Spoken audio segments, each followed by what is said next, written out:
Welcome to Coffee and Conversation with Bell Healthcare Marketing. I'm Chuck Adams, and today we're going to dig into how COVID-19 has changed the talent pool in the aesthetic space. I'm really excited to welcome back today's guest, Maura Shore. She's a partner at Shore Solutions, an award-winning medical consulting firm that assists practices improve their operational, administrative, and financial performance. She's an award-winning and well-known author, a speaker in the aesthetic healthcare space, and Maura has a wealth of experience helping practices achieve operational efficiency and revenue growth. Maura, welcome back to the program.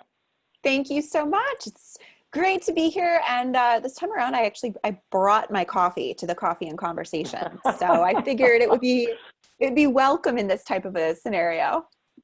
Yeah, I left mine in my office, so I'll catch it next time. Although I've had about 3 cups this morning already, so yeah, I'm in good shape.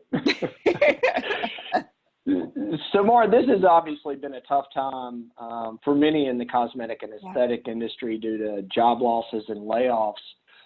But if I'm a practice owner, really that had open positions prior to COVID-19, the disruption we've had, there are probably some changes in the job pool that I should take into consideration as I'm starting the recruitment process. So to kick it off, tell us a little bit about how COVID-19 has affected the talent pool for our industry. Sure. So, there has been such a drastic shift. So we work with medical practices across the country. And so with that, on a consulting basis, and we also are very involved in their hiring practices. So we help them find talent, we help them train talent. So we work a lot with this particular topic.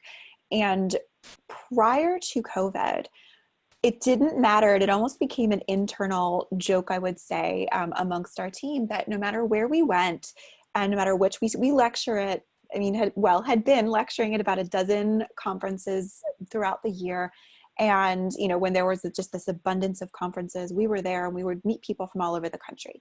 And we would hear there's no good talent in Chicago. There's no good talent in New York. There's no good talent in Texas. There's no good talent in Florida or California or Seattle or Charlotte, North Carolina. It didn't matter. And most of these were major cities. And everybody would say, my market is different than every other market. And while every market had a little bit of tweaks, it was harder and harder to find good talent because the good talent was already employed. And so unless you knew somebody that knew somebody, it was harder and harder to find good talent.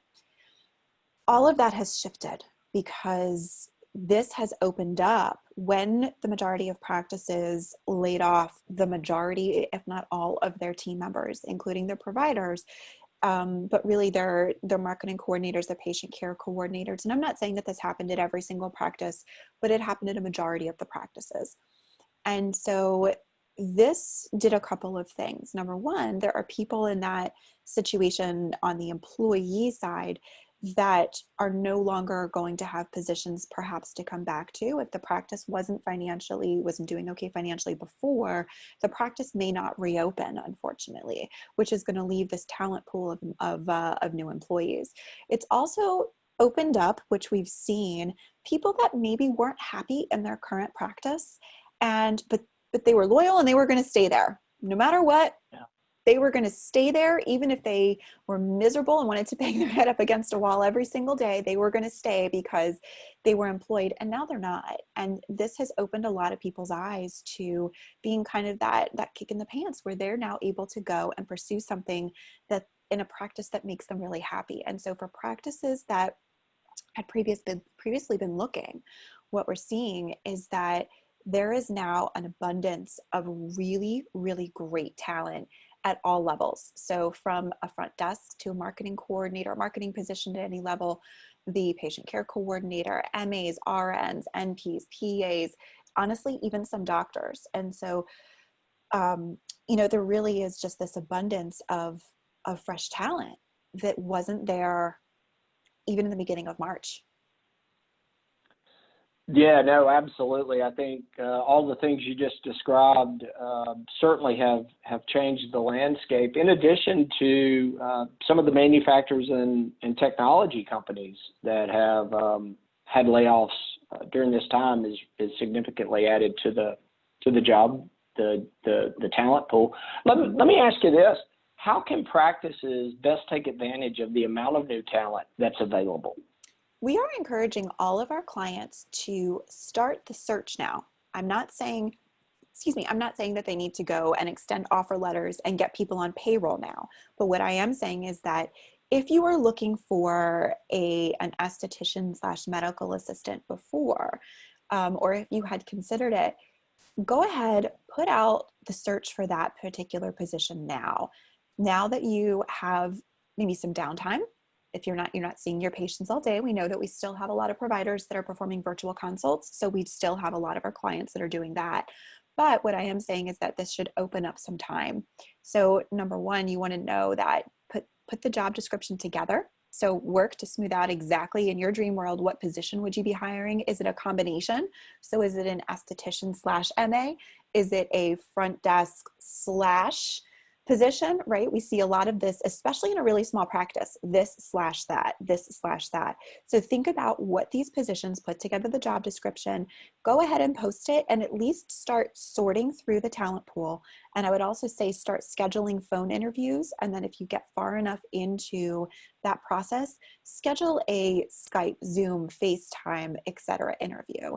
So don't go ahead and meet in person during COVID lockdowns or quarantines, et cetera, right? Not during shutdown, but you want to make sure that you're taking the process far enough so that when you do open, you're able to meet in person. And then that process will go smoother. You're not, just because you interview somebody and just because you put that job description out there doesn't mean all of a sudden you're going to be paying this person as a full-time employee. So I want everybody to keep that in mind. This is a good time to do your research, get the conversation going, and get the ball rolling there. Yeah, absolutely. I think that's a fantastic use of the time that practice owners and administrators can really use to set themselves up to really start fast and have some momentum once we get to the other side of this. Mara, thanks so much for sharing your insight on how practices should be thinking through their recruitment efforts as we start to move past the COVID-19 disruption. You're welcome. You're welcome. And I think if anybody does have questions, we are more than happy to provide guidance. We have hiring packages ourselves. We help clients with this all the time. This is something that we know so incredibly well. And so we are more than happy to assist anybody that is looking for help to get started with us. We are here for you. You can always go to shoresolutions.com and SHORR solutions.com. I say it's plural because we have more than one. So we are here to help always.